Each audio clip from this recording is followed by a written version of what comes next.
En muchas ocasiones me preguntan los directivos cómo mejorar el clima laboral.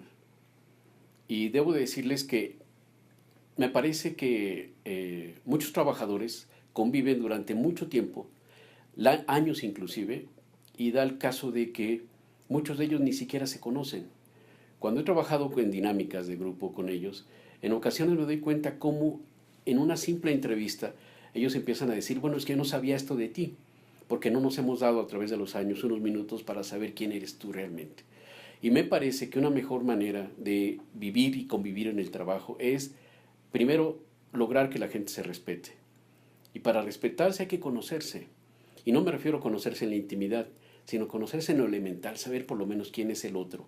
Se da el caso de que muchas veces los trabajadores, cuando en un día de asueto encuentran en la acera de enfrente a un compañero de la oficina, se cruzan para no saludarlo. Fuera del empleo no queremos trabajo, no queremos conocer o reconocer que hay un ser humano con el que convivo todos los días. ¿Cómo hacer para que esta relación sea cordial dentro de la oficina, dentro de la empresa, dentro de la fábrica, dentro del taller? Es simplemente ver que hay un límite en el respeto entre una persona y otra. Tenemos que reconocer que somos diferentes y que una diferencia de una persona a otra no nos hace ni mejores ni peores.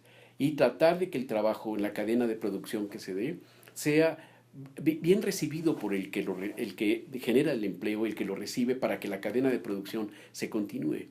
Pero si yo tengo un trabajador que me antecede y que no cumple cabalmente con el trabajo que me tiene que entregar para que la cadena siga, si yo no le digo en qué está equivocado o en qué no lo hace bien, él va a creer que todo lo que hace es correcto.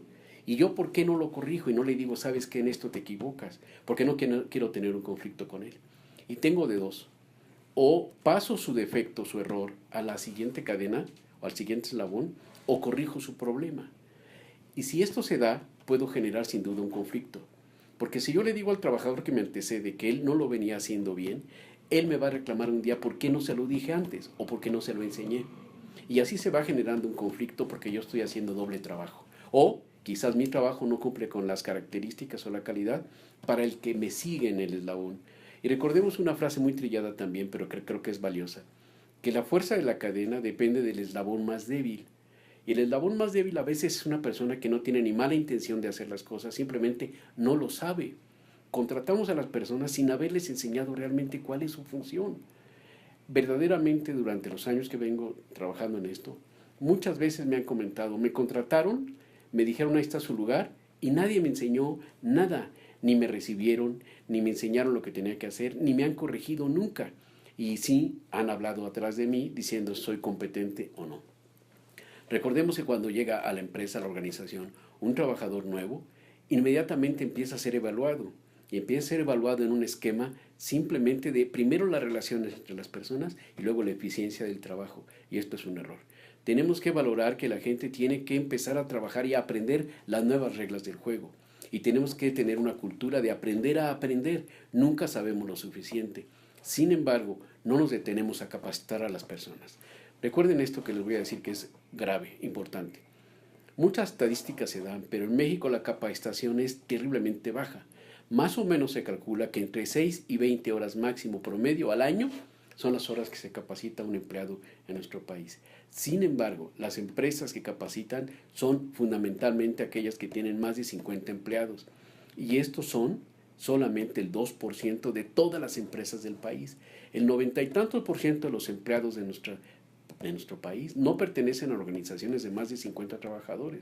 Por lo tanto, no hay ni comisiones mixtas de capacitación, ni hay interés por hacer programas de capacitación formales a lo largo del tiempo. Se dan pequeños cursos, si acaso, pero nunca lo suficientemente profundos ni serios como para permitir que la gente se conozca, reconozca sus funciones y genere una relación de respeto y de confianza. Esto hay que trabajarlo y hay que trabajar siguiendo las líneas que marca la empresa. Pero la empresa tiene que voltear también a decir si verdaderamente y genuinamente le interesa el trabajador como una persona, como un ser humano diferente, pero que forma parte del equipo. Y me parece que los altos directivos se consideran una clase como privilegiada, donde no quieren mezclarse con los trabajadores, y yo creo que en el fondo es por un temor a descubrir que también ellos, los CEOs, los directivos, son vulnerables. Y un trabajador enriquece a su jefe en la medida en que los eslabones se van siendo más sólidos. Y esto es todos los días enseñar y aprender. Todos nos equivocamos y lo importante es corregir para que en el momento más oportuno los problemas se resuelvan.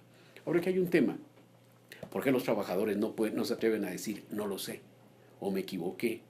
¿O por qué no me ayudas? Porque esa es nuestra cultura. Recuerde cómo era la primaria en nuestro país.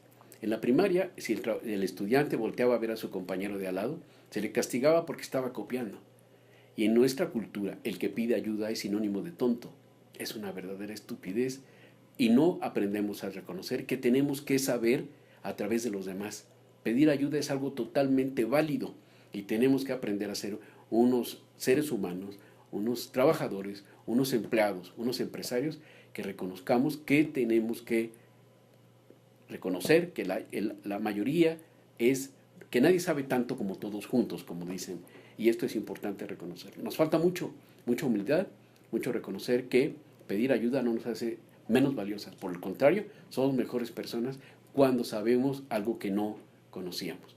Ojalá y también esto lo podamos desarrollar más adelante.